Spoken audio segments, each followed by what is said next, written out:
آسمان پیغام number 27۔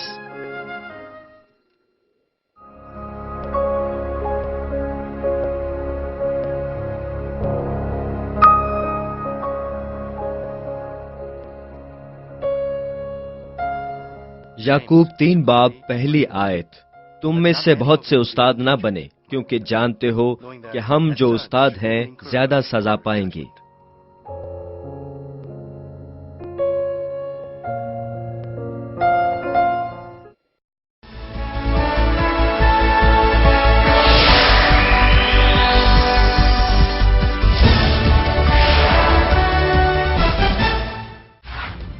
مانمنٹ central church بہت سی مقامی اور بین الاقوامی کلیسیاؤں پر مشتمل ہے، جو کہ دنیا کے بیشتر ممالک جیسے کہ کینیا، امریکہ، Canada, Japan, France, India, Philippines اور ہنڈورس میں واقع ہیں۔ ریورنڈ ڈاکٹر جے راک لی نے پوری دنیا کے ممالک میں کروسیڈ کیے ہیں، جیسے کہ Uganda, Kenya, Japan, Pakistan, Philippines, Honduras, India, روس، جرمنی، پیرو، کانگو اور نیو یارک، امریکہ شامل ہیں۔ حالیہ کروسیڈ جو کہ میڈیسن اسکوائر گارڈن میں ہوا، 200 سے زائد ممالک میں سیٹلائٹ کے ذریعے نشر کیا گیا۔ ان کی روحانی اور شفائی عبادات کو 200 سے زائد ممالک میں سیٹلائٹ، ریڈیو، ٹی وی اور انٹرنیٹ کے ذریعے نشر کیا گیا ہے۔ سن 2000 میں یوگانڈا میں منعقدہ انجیل مقدس کروسیڈ کو CNN پر بھی دکھایا گیا، اور ان کروسیڈ کی بنیاد پر انہیں بیداری کا عالمگیر رہنما قرار دیا گیا۔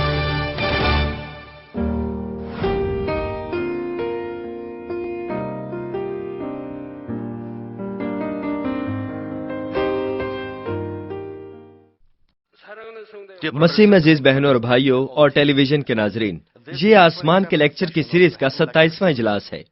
گزشتہ اجلاس میں نے آپ کو تیسرے معاملے کی چند مثالیں دی تھی، جہاں ابدی رہائش گاہ کے طور پر فردوس ملتی ہے، یعنی وہ معاملہ جہاں لوگ اپنی پہلی سی محبت چھوڑ دیتے ہیں اور ایمان سے نیچے گر جاتے ہیں۔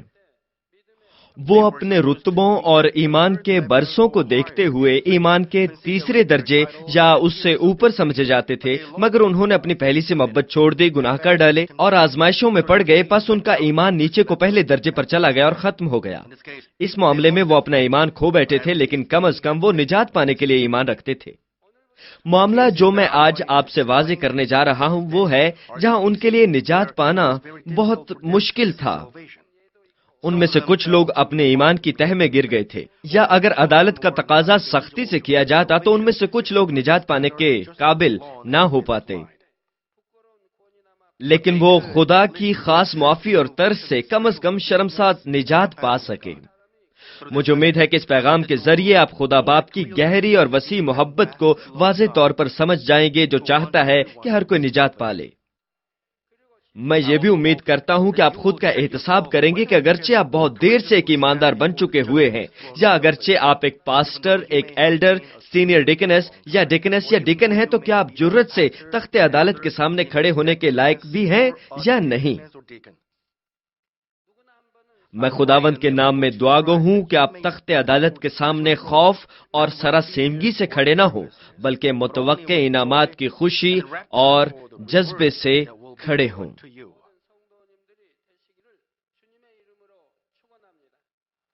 مسیح میں عزیز بہنوں اور بھائیوں، جب ہم یسوع مسیح کو قبول کرتے اور اپنے گناہوں سے توبہ کرتے ہیں تو ہر کوئی روح القدس انعام میں پاتا ہے، خدا کا فرزند بن جاتا ہے اور اس کا نام آسمان پر کتاب حیات میں لکھا جاتا ہے۔ لیکن اگرچہ کتاب حیات میں نام لکھا ہو، اگر ہم گناہ کریں جس کی معافی نہ اس زندگی میں ہو اور نہ اگلی زندگی میں ہو، یعنی اگر ہم موت تک لے جانے والے گناہ کریں تو ہمارے نام کتاب حیات میں سے کاٹ دیے جائیں گے۔ عام طور پر موت تک لے جانے والے گناہوں کی 3 اقسام ہوتی ہیں، اور میں پہلے آپ کو بتا چکا ہوں کہ آپ آسمان کی بادشاہی میں داخل ہونے کے لیے ہرگز ان گناہوں میں سے کوئی بھی کبھی بھی نہ کرے، خاص طور پر روح القدس کو رنجیدہ کرنا، اس کی مخالفت کرنا اور اس کے خلاف کفر بکنا، جس کا یسوع نے بھی بہت سختی سے منع فرمایا تھا۔ متی 12 باب کی 31 سے 32 آیات کہتی ہیں، اس لیے میں تم سے کہتا ہوں کہ آدمیوں کا ہر گناہ اور کفر تو معاف کیا جائے گا، مگر جو کفر روح القدس کے حق میں ہو وہ معاف نہ کیا جائے گا۔ پہلا معاملہ تو یہ ہے کہ اگر توبہ کی جائے تو معافی مل جائے گی، مگر بعد کا معاملہ یہ ہے کہ توبہ کرنے پر بھی معافی نہیں مل سکتی، اور جو کوئی ابن آدم کے برخلاف کوئی بات کہے گا تو اسے معاف کیا جائے گا۔ ایسا کیوں ہے؟ خداوند کے دنوں میں لوگ نہیں جانتے تھے کہ یسوع خدا کا بیٹا اور نجات دہندہ ہے، ان کا خیال تھا کہ وہ ایک عام آدمی ہے۔ بس اگر وہ خدا کے بیٹے کے برخلاف کچھ کہیں تو ان کو معافی مل جائے گی، بشرطے کہ وہ توبہ کریں اور لوٹ آئیں۔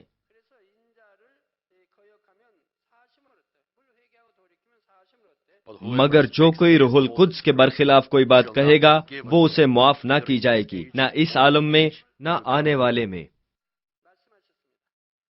لوکا 12 باب کی 10ویں آیت بھی کہتی ہے کہ اور جو کوئی ابن آدم کے خلاف کوئی بات کہے اس کو معاف کیا جائے گا، لیکن جو روح القدس کے حق میں کفر بکے اس کو معاف نہ کیا جائے گا۔ یسوع نے یہ اس لیے فرمایا کہ جب اس نے ایک ایسے شخص کو شفا بخشی جو بدروح کی وجہ سے گونگا اور بہرا تھا، تو فریسیوں نے کہا یہ صرف بدروحوں کے سردار بال زبول کی مدد سے بدروحوں کو نکالتا ہے۔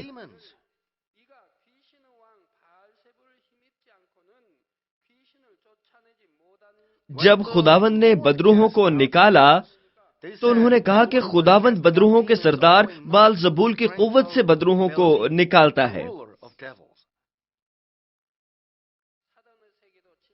شیطان کی دنیا کا ایک سخت اصول ہے، بدروحوں کا بادشاہ اپنے خادموں کو کس طرح نکال سکتا تھا؟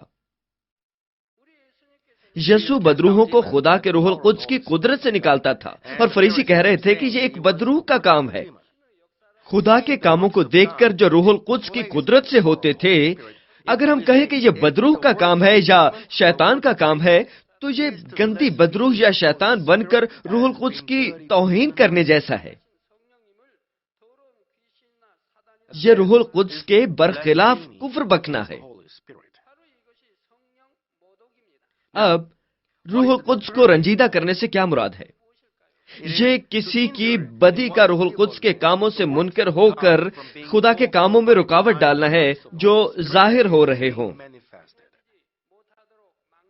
مثال کے طور پر کچھ چرچز کو دیکھتے ہوئے جو روح القدس کے کاموں کے ظہور رکھتے ہیں، کچھ لوگ الزام تراشی کرتے ہیں یا جھوٹی افواہیں پھیلاتے ہیں یہ کہتے ہوئے کہ وہ چرچ بدعتی ہے یا وہاں کچھ غلط ہے۔ یہ آدمیوں کو رنجیدہ کرنا یا رد کرنا نہیں جو مخلوق ہیں، بلکہ خالق خدا کے خلاف کھڑے ہونا اور خدا کی بادشاہی کو آنے سے روکنا ہے۔ اس لیے یہ بڑا بھیانک گناہ ہے۔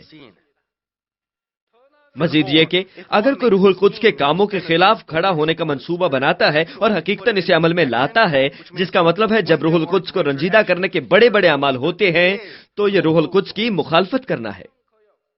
وہ جو روح القدس کے خلاف کفر بکتے ہیں، اسے رنجیدہ کرتے ہیں اور اس کی مخالفت کرتے ہیں، اگر بعد میں ان کو اپنے گناہ کا احساس ہو بھی جائے، وہ توبہ کی کوشش بھی کریں تو بھی ان کو معاف نہیں کیا جائے گا، اس لیے کسی بھی صورت ان کو گناہوں کی معافی نہیں ملے گی اور وہ نجات نہیں پائیں گے۔ واضح طور پر کہتے ہیں کہ روح القدس کی توہین کرنا، اسے رنجیدہ کرنا اور اس کی مخالفت کرنا کسی کا ماں باپ کے منہ پر تھوکنے، ان کو تماچا مارنے اور ان پر لعنت کرنے جیسا ہے۔ ایک فرزند کے لیے یہ کیسے ممکن ہے کہ وہ اپنے والدین کے منہ پر تھوکے اور ان پر لعنت کرے؟ لیکن آج کل ہم وقتاً فوقتاً ایسی خبریں سنتے ہیں۔ تو اگر اس طرح کے فرزند ہوں تو بہت سے دوسرے لوگوں سے ان کی مزاحمت ہوگی اور تب سے وہ اپنے والدین کو باپ اور ماں کہنے کے لائق نہیں ہوں گے۔ اسی طرح اگرچہ کوئی ظاہری طور پر ایمان میں نیک زندگی بسر کرتا ہوا دکھائی دیتا ہو، اگر کچھ لوگ روح القدس کے خلاف کوئی بات کرتے ہیں یا کوئی عمل کرتے ہیں تو یہ بالکل پوری طرح خدا کی مخالفت کرنا ہے، کیونکہ روح القدس کی توہین اور مخالفت کرنا ایسا بڑا گناہ ہے۔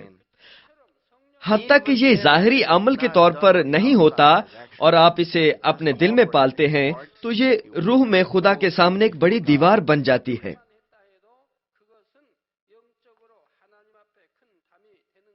قدرت خدا کی ملکیت ہوتی ہے اور قدرت روح القدس کے کام سے ظاہر ہوتی ہے۔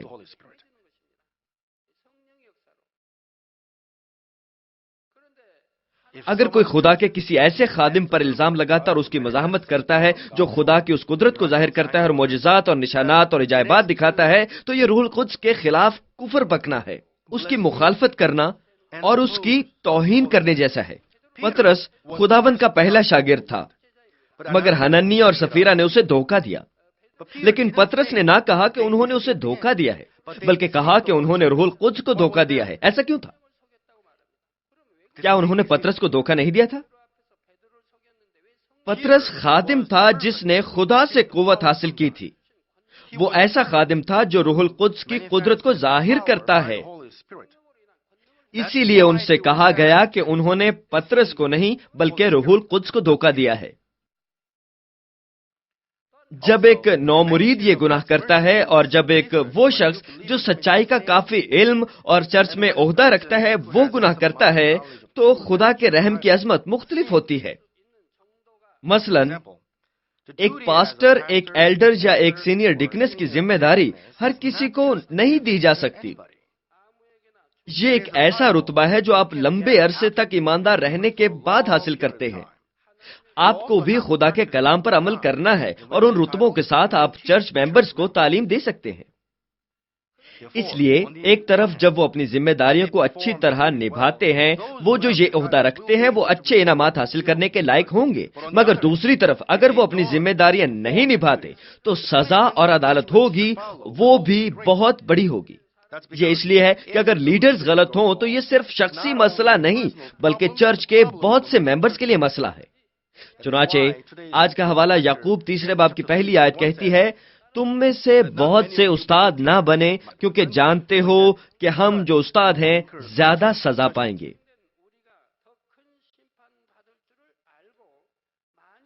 اس لیے یقیناً تمام ممبرز کو مندرجہ ذیل فہرست یاد رکھنی چاہیے، مگر خصوصاً ہمارے پاسٹرز، ایلڈرز اور سینئر ڈیکنسز کو زیادہ اپنے ذہن میں رکھنا چاہیے۔ میں ایک شخص کا تعارف کرانا چاہوں گا جو چرچ کا ایک ایلڈر تھا۔ ایک ایلڈر کے طور پر اسے کم از کم آسمان کی تیسری بادشاہی میں جانا چاہیے تھا، لیکن وہ اس ریاست میں گیا جہاں اس کے لیے نجات پانا بھی بہت مشکل تھا۔ ہمارے ایلڈرز کو ضرور آسمان کی تیسری سلطنت میں داخل ہونے کے لائق ہونا ہے۔ اگر آپ اس چرچ کے ایک ایلڈر ہیں، آپ کو روح میں آنا چاہیے اور پورے روح میں داخل ہونے کے لیے تیار ہونا چاہیے۔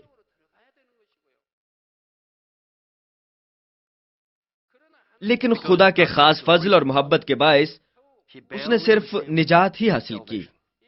وہ ظاہری طور پر خدا کے سامنے ایماندار تھا، وہ پرستش اور دعاؤں میں ایماندار تھا، اور وہ سوچتا تھا کہ وہ بہت سے لوگوں کو پارسائی اور فیاض دل سے گلے لگا رہا ہے، اور اس کے ذہن کا لایا عمل بھی ایسا مضبوط تھا کہ ہمیشہ نیکی میں رہنے کی کوشش کرتا تھا اور دوسرے لوگوں کے لیے کسی مصیبت کا سبب نہیں بنتا تھا۔ مگر جب 1998 اور 1999 میں چرچ کو برکت کے امتحان کا سامنا ہوا تو وہ دل کے ساتھ امتحان پاس نہ کر سکا۔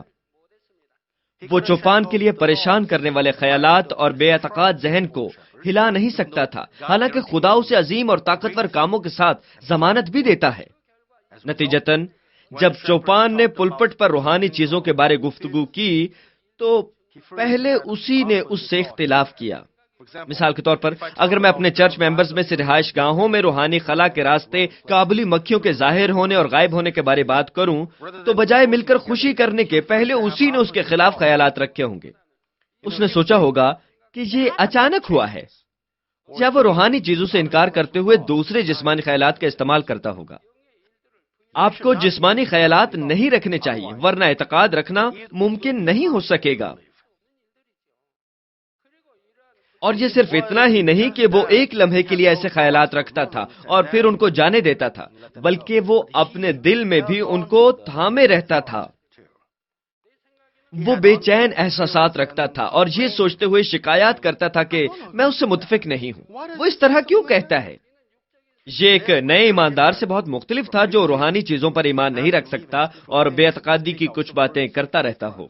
وہ نیا ایماندار نہیں تھا، وہ ایک مسح کیا ہوا ایلڈر تھا اور بہت دیر سے خدا کی قدرت کے کام دیکھتا رہا تھا۔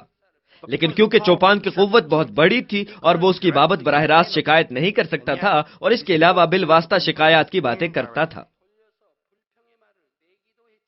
اگرچہ اس نے یہ بہت بالواسطہ بنایا، پھر بھی یہ چوپان کے خلاف شکایات تو تھیں، اور مزید یہ کہ بذات خود خدا کے خلاف شکایات تھیں جس نے وہ کام دکھائے تھے۔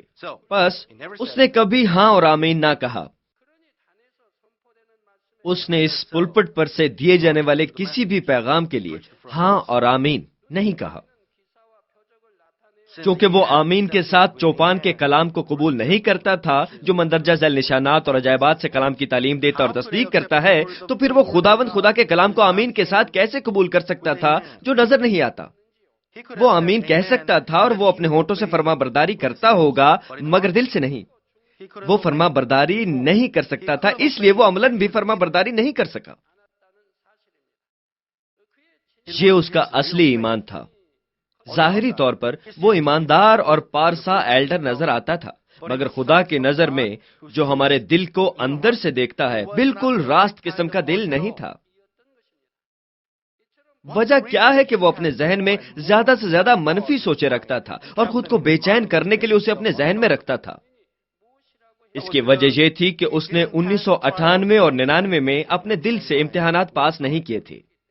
دشمن ابلیس اور شیطان نے اس میں کوتاہی نہیں کی اور مسلسل اس کے خیالات کے ذریعے کام کرتے تھے۔ اگرچہ وہ اپنے ذہن میں ہمیشہ مشکلات رکھتا تھا، وہ برے اعمال سے یہ ظاہر نہیں کرتا تھا یا اپنے اعمال سے روح القدس کی مخالفت نہیں کرتا تھا، بلکہ اس کے برعکس یہ اس کے لیے معقولیت بن گئی۔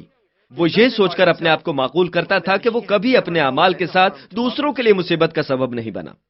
خدا باپ نے بہت سے طریقوں سے اسے اس کے غلط نظریات اور خیالات اور گناہ کی اس دیوار کا احساس بھی دلایا جو وہ خدا کے سامنے رکھتا تھا، مگر اس خود ساختہ معقولیت کے ساتھ وہ خود کو سمجھنے کے قابل ہرگز نہ ہو سکا۔ بہرحال اس لیے یہ بھی خدا کا فضل تھا کہ خدا نے اسے تکلیف سہنے کی اجازت دی۔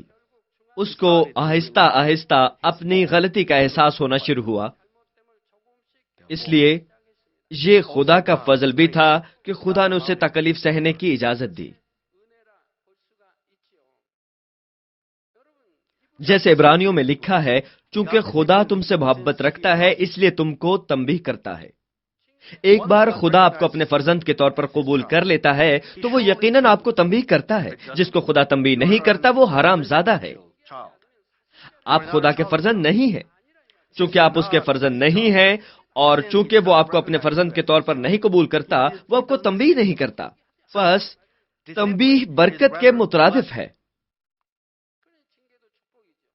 اس تنبیہ کے بغیر آپ توبہ نہیں کریں گے اور آپ نجات پانے کے لائق نہیں ہوں گے، اور تنبیہ کی بدولت آپ توبہ کرنے اور واپس آنے کی کوشش کرتے ہیں۔ مگر کیونکہ اس کی خود ساختہ معقولیت کا لایا عمل اتنا مضبوط تھا کہ مہلک بیماری میں مبتلا ہونے کے باوجود بھی اس کا خیال تھا کہ جو کچھ اس نے کیا وہ سب غلط نہیں تھا۔ ویسا آدمی ان لوگوں میں مل سکتا ہے جو شریف ہے اور زیادہ باتونی نہیں ہے۔ وہ شریف لگتے ہیں اور ظاہری طور پر غصہ کرنے میں سست رفتار ہوتے ہیں، مگر ان میں بہت سے ہیں جو مضبوط خود ساختہ راست بازی اور لایا عمل اپنے دل میں رکھتے ہیں۔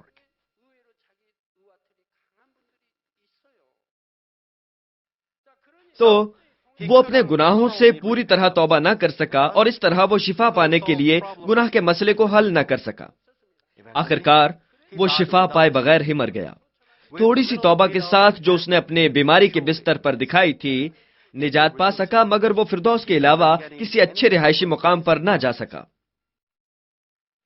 بیماری کی حالت میں بھی اس کا خیال تھا کہ ہر چیز اس کی غلطی نہیں تھی، لیکن جب اس نے اپنی آخری سانس کھینچی اور اس کی روح کو خدا کی طرف سے بلاوا آیا تو اسے پوری طرح اپنی سمجھ آئی۔ اسے سمجھ آئی کہ جسے وہ درست تصور کرتا تھا وہ خدا کی نظر میں بہت غلط تھا۔ جسم میں رہتے ہوئے اس نے خود کو مضبوط لایا عمل کے ساتھ بھی معقول بنا رکھا تھا، لیکن جسم کو چھوڑنے کے بعد اسے احساس ہوا کہ وہ ایک کمزور جان تھا۔ لیکن تب تک بہت دیر ہو چکی تھی۔ میں امید کرتا ہوں کہ آپ اس شخص کی طرح بعد میں نہیں پچھتائیں گے۔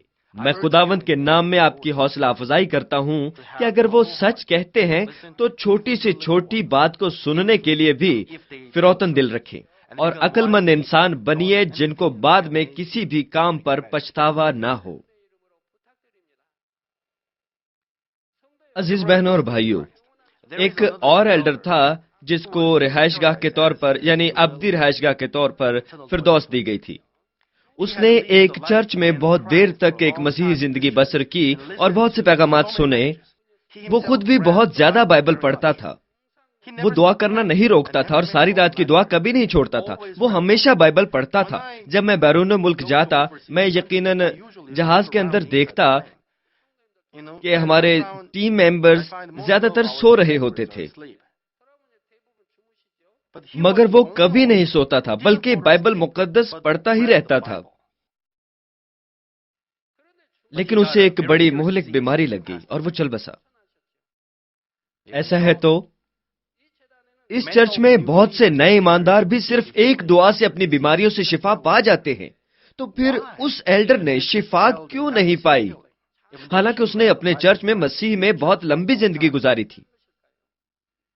اس کی ایک وجہ یہ بھی کہ وہ بالواسطہ روح القدس کے خلاف کفر بکنے اور اس کی مخالفت کرنے سے 1998 اور 1990 میں آزمائشوں میں کامیاب نہیں ہوا تھا۔ اور بھی بہت سی چیزیں تھیں کہ خدا نے اس ایلڈر کی جانب سے اپنا منہ پھیر لیا تھا۔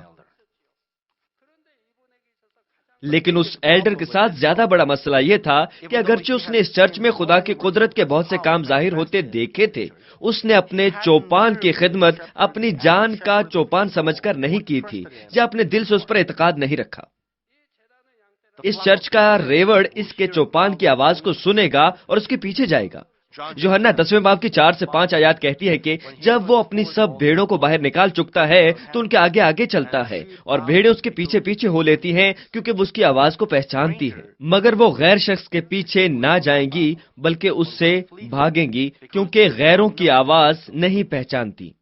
اگرچہ اس نے بہت سے پیغامات اور چوپان کے کلام سنے تھے، وہ ان کو نہیں سمجھتا تھا بلکہ وہ صرف اس کے مطابق زندگی گزارنا چاہتا تھا جو کچھ اس نے خود بائبل مقدس میں پڑھا اور جو اس کا ذاتی علم تھا۔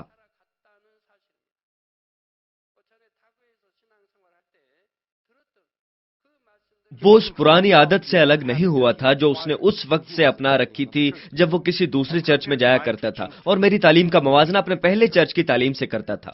چنانچہ بیرونی طور پر وہ ہمیشہ بائبل پڑھتا رہا تھا اور خدا کے کلام کے ساتھ رہنے کی کوشش کرتا تھا، مگر خود وہ فضل اور قوت پانے سے انکاری تھا جو وہ چوپان کا ریوڑ ہونے کی حیثیت سے پا سکتا تھا۔ نتیجتاً اس کا جسمانی ذہن مشکل سے تبدیل ہو سکتا تھا۔ وہ ہمیشہ تہمت لگاتا اور الزام تراشی کرتا تھا اور وہ شکایات بھی کرتا تھا۔ جب کوئی مینز مشن کے لیڈر کے طور پر منتخب ہوا تو وہ میرے پاس آیا اور مجھ سے شکایت کرنے لگا اور کہا کہ کیا میں لیڈر نہیں بن سکتا تھا؟ وہ مجھ سے اسی طرح کی شکایتیں کرتا رہتا تھا، مگر یہ میری بات نہیں بلکہ مینز مشن کے ممبرز کی بات تھی جنہوں نے لیڈر کا انتخاب کیا تھا۔ وہ ہمیشہ اسی طرح شکایت کرتا تھا۔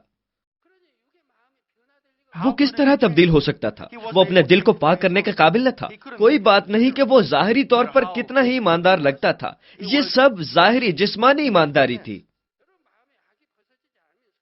جب تک آپ اپنے جسم کے پہلوؤں کو نہیں نکالتے، آپ ایک جسمانی ایماندار زندگی گزارتے ہیں۔ روحانی ایمان اس جسمانی پہلو کو روحانی پہلو میں تبدیل کرنا ہے۔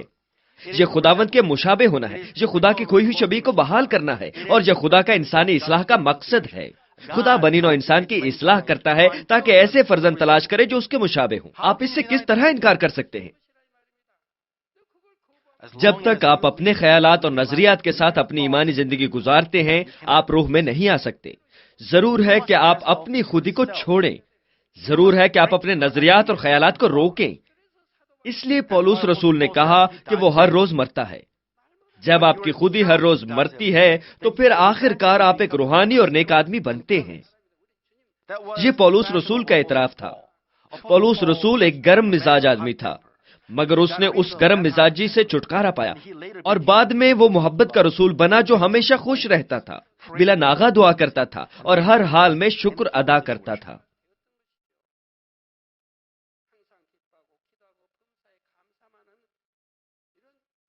بس وہ ظاہری طور پر ہمیشہ بائبل مقدس پڑھتا اور خدا کے کلام کے ساتھ زندگی بسر کرنے کی کوشش کرتا تھا، مگر خود وہ فضل اور قوت پانے سے انکاری تھا جو وہ چوپان کا ریوڑ ہونے کی حیثیت سے پا سکتا تھا۔ نتیجتاً اس کا جسمانی ذہن مشکل سے تبدیل ہو سکتا تھا۔ اس کے جسمانی دل کی وجہ سے بھی جو تبدیل نہیں ہوا تھا، اس نے ایک ایسا کام بھی کر دیا جس سے خدا نے اس کی طرف سے اپنا منہ پھیر لیا۔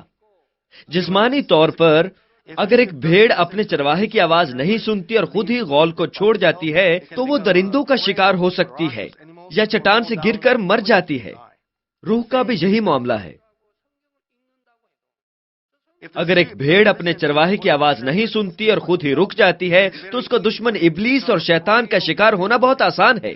اگرچہ وہ بہت دفعہ بائبل مقدس کو پڑھتا تھا، اگرچہ کسی بھی دوسرے سے زیادہ بائبل پڑھتا تھا، چونکہ وہ روح میں نہیں آیا تھا اس لیے وہ بدنی گناہ کرنے کے لیے دھوکہ کھا گیا اور اس کے خاندان نے بہت پریشانیاں اٹھائیں۔ چوپان تو پہلے ہی نئے یروشلم یعنی بہتر آسمانی رہائشگاہ کا راستہ سیدھا کر چکا ہے اور سامنے سے ریوڑ کی رہنمائی کر رہا ہے۔ اگر کوئی اس کی آواز نہیں سنتا تو نئے یروشلم کی تو بات ہی اور ہے۔ وہ محض آسمانی بادشاہی میں داخل کس طرح ہو سکتا ہے؟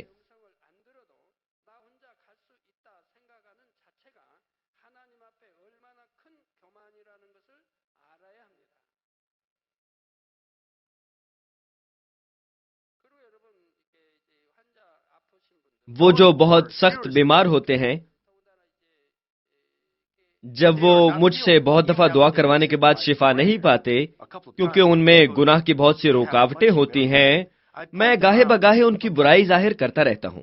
میں نئے ایمانداروں کے لیے یہ نہیں کرتا کیونکہ ابھی وہ سچائی کو نہیں جانتے، لیکن پھر اسے شکر کے ساتھ لینے کی بجائے وہ میرے خلاف برے احساسات رکھ لیتے ہیں۔ مگر جب ایک یا دو بار وہ شفا نہیں پاتے تو مجھے توبہ کا خط ارسال کرتے ہیں اور اقرار کرتے ہیں کہ وہ میرے خلاف برے احساسات رکھتے تھے کیونکہ میں نے ان کی برائی ظاہر کی۔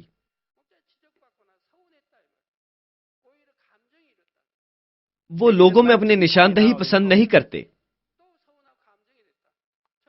میں ان کے لیے اس لیے برائی ظاہر کرتا ہوں کیونکہ میں چاہتا ہوں کہ وہ شفا پائیں اور دوسرے بھی ان کو سن سکیں اور فضل حاصل کریں۔ لیکن اگر وہ میرے خلاف برے احساسات رکھ لیں تو ان کو معافی اور شفا کس طرح مل سکتی ہے؟ بلکہ وہ خدا کو رنجیدہ کرتے ہیں۔ برائے مہربانی ایسا مت کیجیے۔ ہفتے کے دن میں نے عوام میں ایک آدمی پر ظاہر کیا، میں نے کہا کہ اس نے برکات حاصل کرتے ہوئے ناپسندیدہ باتیں کرنے سے خدا کے سامنے ایک رکاوٹ کھڑی کر دی ہے۔ تب وہ اسی وقت میرے پاس توبہ کرنے کے لیے آ گیا۔ میں نے گزشتہ اتوار کو اس پر ظاہر کیا اور وہ اسی وقت میرے دفتر میں آ گیا۔ اس نے خدا کو ایک سلامتی کی قربانی اور ایک شکرانے کی قربانی بھی دی اور توبہ بھی کی۔ ضرور ہے کہ آپ مزید انکشاف سننے کے لائق ہوں اور ضرور ہے کہ آپ اسی لمحے توبہ کرنے کے قابل ہوں، لیکن اگر آپ کوئی عذر پیش کرنے یا خود کا دفاع کرنے کی کوشش کریں تو میں آپ کو نہیں بتا سکتا۔ یہ آپ پر برا اثر ڈالے گا، لیکن برائے مہربانی آپ کو نہیں کرنا چاہیے۔ آپ روح کے لیے یہ نہیں بنا سکتے۔ جب آپ کوشش کر رہے ہوں، آپ روح میں آنے کی کب کوشش کرتے ہیں؟ آپ ضرور اپنے تکبر کو توڑیں۔ ہمیں احساس ہونا چاہیے کہ یہ سوچنا خدا کے سامنے بہت بڑا تکبر ہے کہ اگر میں چرواہے کی آواز نہ بھی سنوں تو میں خود ہی وہاں جا سکتا ہوں۔ آپ نے آسمان اور جہنم کے بارے تفصیلاً کس سے سیکھا؟ آپ نے نئے یروشلم کی بابت کس سے سیکھا؟ اور آپ نے کس سے سیکھا کہ روح میں کس طرح جاتے ہیں؟ اگر آپ پھر بھی چرواہے کی آواز سننا پسند نہیں کرتے اور اس کی نافرمانی کرتے ہیں اور دل سے اس پر اعتماد نہیں کرتے اور پھر کہتے ہیں کہ ہم خدا پر ایمان رکھتے ہیں، بس ہم خدا کے کلام کے ساتھ رہ سکتے ہیں، خدا کی نظر میں یہ بہت غلط ہے۔ ہمیں اس حقیقت کو سمجھنا ہے۔ گنتی 12 باب میں جو کچھ موسیٰ نے کیا وہ ان کے خیالات کے مطابق درست نہیں تھا۔ وہ ہارون اور مریم تھے۔ مریم موسیٰ کی بہن تھی اور ہارون موسیٰ کا بھائی تھا۔ مریم اور ہارون نے کہا، کیا خداوند نے فقط موسیٰ ہی سے باتیں کی ہیں؟ کیا اس نے ہم سے بھی باتیں نہیں کی؟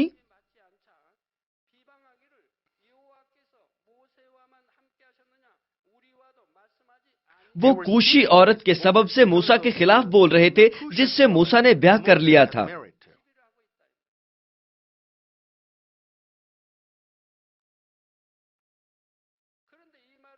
جب خدا نے یہ سنا تو وہ نیچے اترا اور ہارون اور مریم سے کہا۔ آیت نمبر 6 سے 8 کہتی ہیں، تب اس نے کہا، میری باتیں سنو، اگر تم میں کوئی نبی ہو تو میں جو خداوند ہوں اسے رویا میں دکھائی دوں گا اور خواب میں اس سے باتیں کروں گا، پر میرا خادم موسیٰ ایسا نہیں ہے، وہ میرے سارے خاندان میں امانت دار ہے، میں اس سے معموں میں نہیں بلکہ روبرو اور صریح طور پر باتیں کرتا ہوں۔ کیا آپ یہ نہیں سوچتے کہ خدا موسیٰ سے روبرو باتیں کرنے کے لیے اس زمین پر اتر آیا تھا؟ میں اس سے معموں میں نہیں بلکہ روبرو اور صریح طور پر باتیں کرتا ہوں۔ دوسرے الفاظ میں موسیٰ خدا کو روبرو دیکھ سکا تھا، سو تم کو میرے خادم موسیٰ کی بدگوئی کرتے خوف کیوں نہ آیا؟ خدا کے اس غصے کے ساتھ مریم کو کوڑ پڑ گیا، اور جب موسیٰ نے اس کی شفا کے لیے دعا کی بھی تو بھی خدا نے فوراً اسے شفا نہ بخشی۔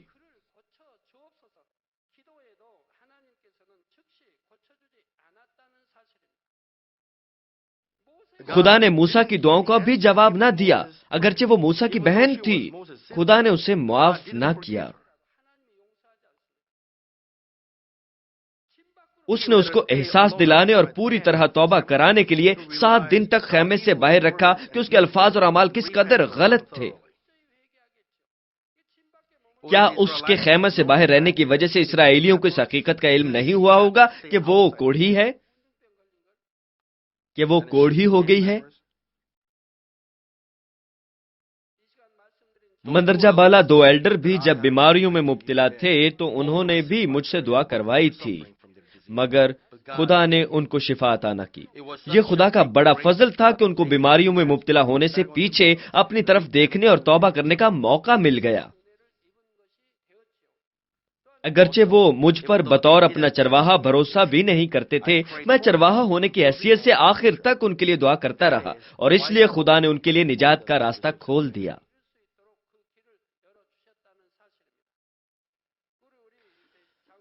آپ جانتے ہیں کہ خدا نے اس چرچ کے بہت سے ایلڈرز کو بلا لیا، اور آپ جانتے ہیں کہ وہ کیا تھے؟ وہ ایسے ایلڈرز تھے جو کہ عبادات کے دوران سو جاتے تھے، وہ سب عبادات کے دوران سو جایا کرتے تھے۔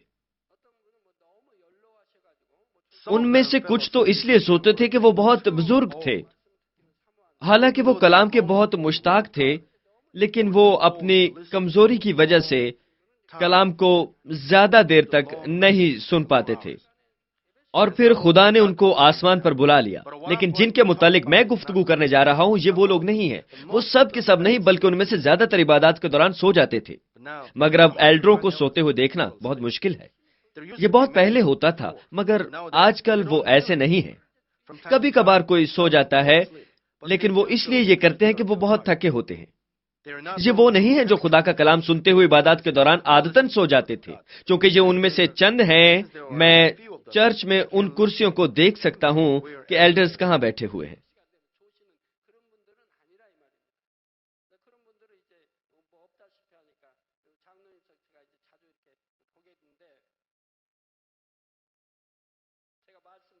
اگر آپ کو نیند آتی ہے تو یہ خدا کی توہین کرنے جیسا ہے، یہ خدا کی توہین کرنے جیسا ہے۔ خدا اپنے خادم کے ذریعے اپنے کلام کا اعلان کر رہا ہے، وہ آپ کو دیکھ رہا ہے، پھر آپ کیسے سو سکتے ہیں؟ خدا آپ سے کہتا ہے کہ اس کی پرستش روح اور سچائی سے کریں۔ خدا آپ کو کہتا ہے کہ اس کے کلام کو ایسے لیں جیسے یہ شہد ہو، مگر آپ ویسا ایمان نہیں رکھتے، آپ کے لیے خدا کا کلام شہد نہیں ہوتا اور آپ سو جاتے ہیں، اور پھر آپ بدن کے کام کرتے ہیں اور دنیا سے محبت رکھتے ہیں۔ میں یہ نہیں کہہ رہا کہ ایلڈرز ایسے ہیں، میں تو اس پیغام میں کہہ رہا ہوں کہ وہ ایسے تھے۔ اگر آپ دنیا سے محبت رکھتے ہیں تو آپ کو خدا سے محبت نہیں ملے گی، اور اس کا کلام آپ کے لیے شہد کی طرح میٹھا نہیں ہو سکتا۔ تب یہ فطری ہے کہ آپ کو سو جانا چاہیے۔ آپ کو سست خیالات آتے ہیں، کلام کی بدگوئی کرتے ہیں اور سو جاتے ہیں۔ برائے مہربانی جس قدر جلد ممکن ہو توبہ کیجیے۔ کسی نے مجھے بتایا کہ اس نے 7 دن کا روزہ رکھنے کا فیصلہ کیا اور آج 5واں دن ہے۔ اس نے کہا کہ وہ اس لیے روزے رکھتا ہے کہ اسے نیند نہیں آتی۔ برائے مہربانی اس لیے بھی روزہ رکھنے کی کوشش کریں کہ آپ کو نیند نہ آئے۔ سوچیں کہ آپ عبادات کے دوران کیوں سوتے ہیں، اور توبہ کریں اور لوٹ آئیں۔ اس سے الگ ہو جائیں جس سے آپ کو الگ ہونا چاہیے، اور وہ نہ کریں جو کرنے سے خدا آپ کو منع فرماتا ہے، اور اسے چھوڑ دیں جسے چھوڑنے کو خدا کہتا ہے۔ اگر آپ ایسا کر لیں اور توبہ کر کے لوٹ آئیں تو کاہلی پیچھے ہٹ جائے گی۔ اگر آپ یہ نہ کریں تو کوئی بات نہیں کہ آپ کتنی بار دعا کرتے ہیں کہ کاہلی دور ہو جائے، یہ دور نہیں ہوگی۔ اگر آپ چاہتے ہیں کہ دشمن ابلیس اور شیطان کی لائی ہوئی کاہلی آپ سے دور ہو جائے تو آپ اس بات سے توبہ کریں کہ آپ خدا سے پیار نہیں کرتے، اور واپس آئیں اور تبدیل ہوں تاکہ خدا آپ سے محبت رکھ سکے۔ تب دشمن شیطان اور ابلیس آپ کو چھوڑ جائے گا۔ مسیح میں عزیز بہن اور بھائیو، میرا خیال ہے کہ اس پیغام کے وسیلے آپ کو محسوس ہوا ہوگا کہ خدا ہمارے خیالات اور ہمارے ہونٹوں پر آنے والے الفاظ کے ذریعے درست طور پر معلوم کرتا اور تحقیق کرتا ہے۔ وہ ہر کسی کی عدالت باقاعدہ انصاف سے کرتا ہے، مگر وہ صرف انصاف نہیں رکھتا بلکہ محبت بھی رکھتا ہے جو انصاف سے بالا تر ہو سکتی ہے۔ جب صرف انصاف عمل میں آیا تو حزقیہ مرنے والا تھا، لیکن جب اس نے مڑ کر خود کو دیکھا اور آنسوؤں کے ساتھ دعا کی تو خدا نے اس کی دعا سن لی اور اس کی عمر بڑھا دی۔ خدا باپ بہت بھلا ہے، مگر اپنی بدی کے باعث آدمی خود فروتن نہیں ہو سکتے، نہ توبہ کر سکتے ہیں اور نہ گناہ سے باز آ سکتے ہیں، بس وہ خدا سے عظیم محبت نہیں پا سکتے۔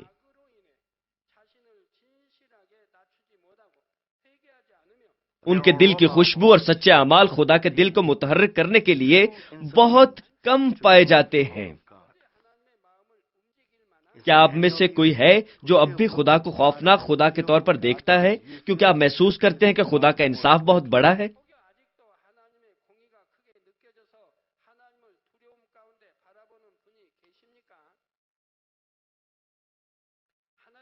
اخیب بادشاہ کے معاملے میں بھی، جس نے بہت سی برائیاں کی تھی، جب اس نے خود کو فروتن کیا اور بدیوں سے باز آ کر روزہ رکھا تو خدا نے اسے معاف کر دیا اور اس سزا کو بھی ملتوی کر دیا جو اخیب کی نسل کو اور اسرائیلیوں کو دینے والا تھا۔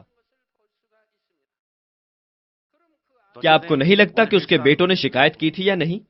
مجھے وہ سزا کیوں ملنی چاہیے جو میرے باپ کو ملنے والی تھی؟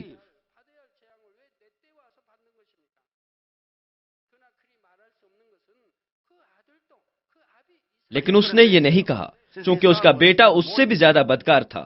اس کے بیٹے نے سزا پائی۔ اگر اس کا بیٹا نیک رہ چکا تھا تو کیا خدا نے وہ سزا ملتوی کی جو اخیب کے بدلے اس کے بیٹے کو دینے والا تھا؟ خدا پہلے سے سب کچھ جانتا تھا۔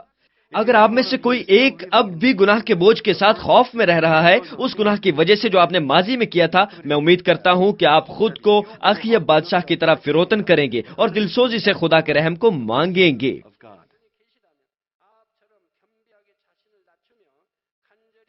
یرمیہ 29 باب کی 11 آیت کہتی ہے، کیونکہ میں تمہارے حق میں اپنے خیالات کو جانتا ہوں۔ خداوند فرماتا ہے، کیا وہ آپ کے حق میں اپنے منصوبے کو نہیں جانتا؟ یعنی سلامتی کے خیالات، برائی کے نہیں، تاکہ میں تم کو نیک انجام کی امید بخشوں۔ خدا ہم پر آفت نہیں لانا چاہتا، وہ چاہتا ہے کہ آپ اطمینان اور خوشی میں رہیں۔ وہ چاہتا ہے کہ آپ برکات حاصل کریں، دولت مند اور صحت مند ہوں۔ کیوں؟ اس لیے کہ آپ اس کے عزیز فرزند ہیں۔ خدا ہمیشہ فرماتا ہے کہ اگر آپ کو خدا سے پیار ملتا ہے تو آپ پر حادثات اور آفات نہیں آئیں گی۔ اگر آپ حقیقتاً خدا کے فرزند ہیں، جس قدر وہ خود کو تبدیل کرنے اور خدا سے پیار کرنے کی زیادہ کوشش کرتا ہے، خدا اس پر بہت زیادہ خوش ہوتا ہے اور وہ اس کی رہنمائی برکات کی طرف کرے گا، کیونکہ وہ بدی کو چھوڑنے کے عمل میں ہے۔ ایک بار وہ جان لیتا ہے کہ کچھ بدی ہے تو وہ اسے چھٹکارا پاتا ہے، اور اس لیے اگرچہ وہ ایک نئے ایماندار بھی ہو، وہ خدا سے پیار پاتا ہے اور خدا سے برکات حاصل کرتا ہے۔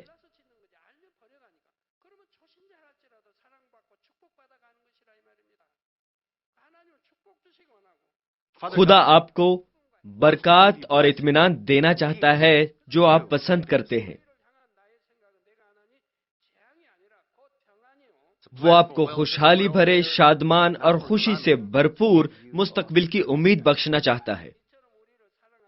میں خداوند کے نام میں دعا گو ہوں کہ آپ سچے اعمال کے ساتھ آسمان کی بادشاہی پر زبردستی قبضہ کر لیں، خدا باپ کی محبت میں جو ہم سے محبت رکھتا ہے اور چاہتا ہے کہ ہم ممکنہ طور پر آسمان کی بہترین رہائش گاہ میں رہیں۔ آمین۔